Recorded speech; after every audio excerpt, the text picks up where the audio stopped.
ये चाकुलिया की सरजमीन और मेरी आंखों के सामने बैठे हुए ये हजारों हजार चेहरे, जब जब मैं चाकुलिया आता हूं मुझे ऐसा लगता है मैं अपने गांव आया हूं। और जब जब मुझे यहां से आवाज दी जाती है, मैं हिंदुस्तान के किसी भी शहर में रहूं, मुझे लगता है कि मुझे इमरान विक्टर के लिए, चाकुलिया के लिए, वहां की आवाम के लिए सबसे पहले खड़ा होना चाहिए। और मैं हाजिर होता हूं। और यहाँ आकर के जो मुझे सबसे खुशी मिलती है वो ये भी मिलती है कि जितनी तादाद में नौजवान साथी बुजुर्ग यहाँ पे रहते हैं, उतनी ही तादाद में यहाँ माएं बहनें भी इकट्ठी रहती हैं। ये बताता है कि इमरान विक्टर के प्रति इनके लिए चाकुलिया की आवाम में बड़ा प्यार है। न हम सफर न किसी हम नशी से निकलेगा, न हम सफर न किसी हम नशी से निकलेगा, हमारे पांव का कांटा हम ही से निकलेगा। और वतन की रेत हमें एड़ियां रगड़ने दे, हमें यकीन है पानी यहीं से निकलेगा। मुझे याद है 2024 में उस तरफ स्टेज था और सामने हजारों हजार की तादाद में आप लोग इकट्ठा थे। मैं पार्लियामेंट के इलेक्शन में इमरान विक्टर के लिए आपसे वोट मांगने आया था। आपने बड़ी तादाद में वोट दिया भी, लेकिन अफसोस रहा कि मेरा ये भाई देश की पार्लियामेंट में नहीं पहुंच सका।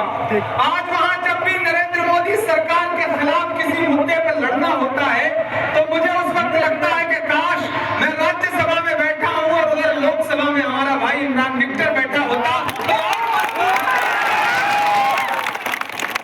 लेकिन थोड़ा सा चूक गए थे आप, चूक गए थे आप थोड़ा सा। जो चूके थे वो गलती इस बार नहीं होगी ना, नहीं होगी ना। उस गलती को सुधारने का वक्त आ गया है। एक बहुत संजीदा बात आपसे कहता हूं, इमरान विक्टर की पॉलिटिक्स और इमरान विक्टर की सियासत, आपके लिए इमरान घर का बेटा है, भाई है, लेकिन आप यकीन जानिए कि इमरान के लिए आवाम की जो मोहब्बत है उसकी गूंज दिल्ली तक सुनाई पड़ती है, दिल्ली के गलियों। जब भी पश्चिम बंगाल की पॉलिटिक्स में कांग्रेस पार्टी के नेताओं का जिक्र होता है, फहरिस्त बनती है, तो उसमें इमरान विक्टर का नाम ऊपर से टॉप 3 में रहता है। आपने इन्हें 3 बार एमएलए बनाया है, लेकिन अब ये मान के चलिए जो लोग आगे खड़े हैं उन्हें खड़े रहने दीजिए, मैं तो दिखाई नहीं पड़ रहा हूँ, कौन सा दिक्कत है। मैं नरेंद्र मोदी थोड़ी हूँ कि गायब हो जाऊंगा। आप परेशान ना हो। अभी तो जो परसीमन का बिल लेकर के आए थे उस पे हारे हैं, आने वाले दिनों में हर जगह से हारेंगे और बिल्कुल ऐसे गायब हो जाएंगे जैसे आजकल अडवाणी जी गायब हो गए हैं। तो चाकुलिया वालों, मुझे पता है आप हजारों की तादाद में इकट्ठा हैं और जितना आप यहाँ हैं, मैं तो हेलीकॉप्टर से ऊपर देख रहा था, उतना ही लोग जाम में भी फंसे हुए हैं सड़कों पर। या जानबूझ करके जाम लगा करके उन्हें रोक दिया गया, लेकिन लोगों को इस ग्राउंड में आने से रोका जा सकता है। ईवीएम की बटन दबा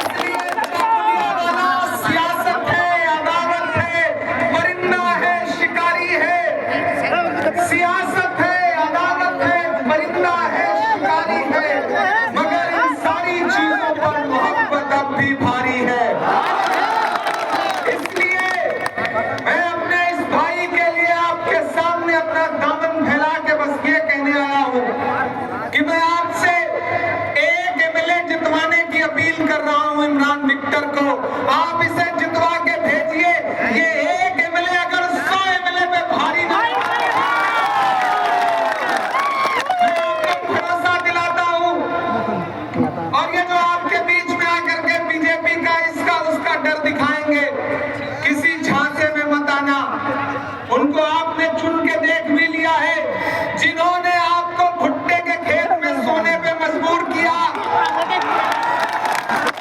ताली तो अगली बात पे बजनी है। जिन्होंने आपको भुट्टे के खेत में सोने पे मजबूर किया, 23 तारीख को उनका पॉपकॉर्न बना देना।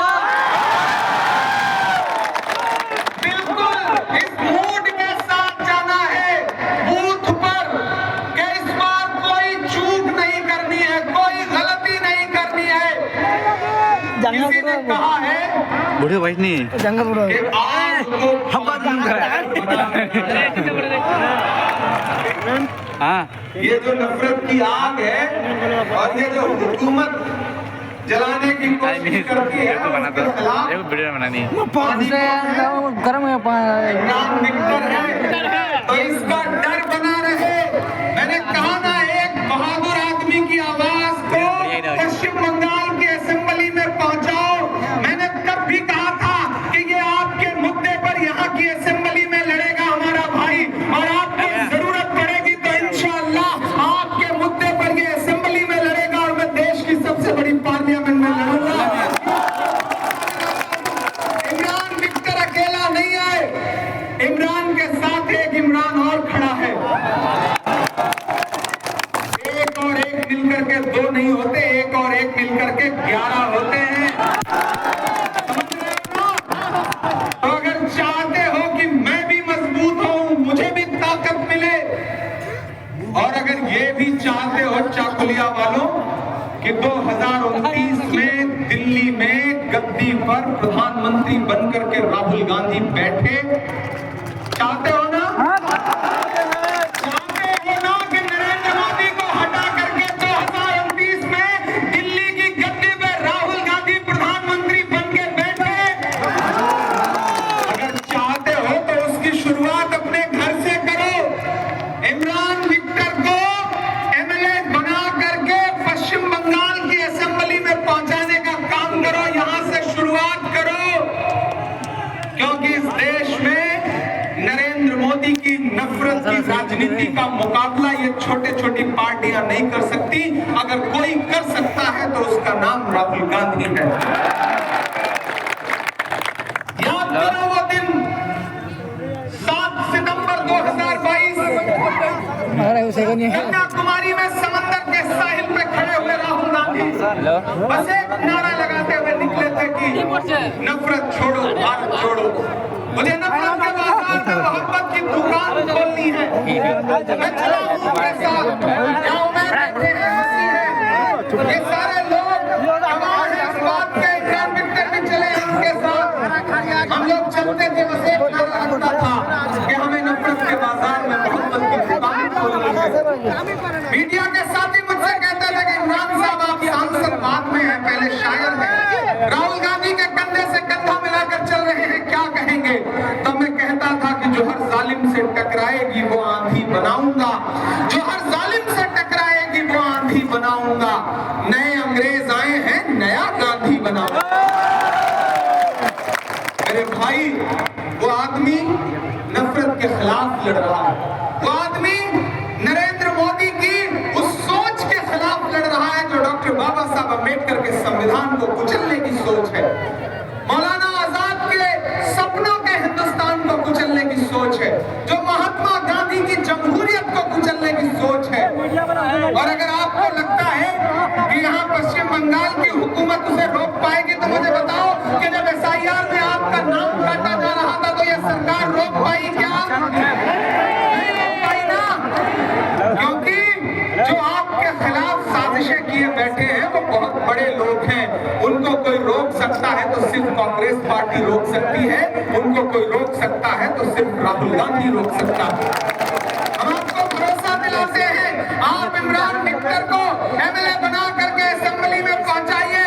जिन जिन हाथों से, जिन जिन उंगलियों से, जिस जिस कलम से आपका नाम जानबूझ करके SIR से काटा गया है, उनका गिरेबान पकड़ करके उन्हीं से आपका नाम पूरे दस्तावेजों के साथ फिर से डलवाने का काम किया जाएगा।